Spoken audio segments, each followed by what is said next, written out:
भाजप आमदार नितेश राणे यांनी एक खळबळजनक विधान करत देशाला सतर्क राहण्याचा इशारा दिलाय। जिहाद्यांच्या ट्रॅपमध्ये आपण येऊ नये असे त्यांनी सांगितलं। समाजात फूट पाडण्याचा, धार्मिक द्वेष पसरवण्याचा कट रचला जात असल्याचा दावा करत त्यांनी नागरिकांना सावध राहण्याचे आवाहन केलंय। त्यांनी स्पष्ट केलं की अशा मानसिकतेच्या विरोधात ठाम भूमिका घेणं आवश्यक आहे। त्यांच्या या वक्तव्यामुळे राजकीय वातावरणात पुन्हा एकदा खळबळ उडाली असून वेगवेगळ्या प्रतिक्रिया उमटत आहेत।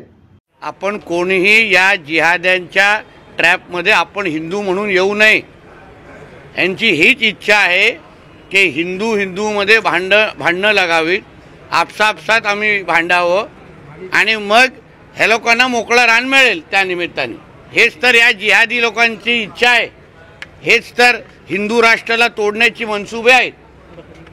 आणि म्हणून कोणीही हिंदूंमध्ये न भांडता आपण एकत्र पद्धतीने आपल्या हिंदू राष्ट्राला भक्कम कसं करता येईल त्या दृष्टिकोनातून प्रत्येक जणांनी विचार करावा।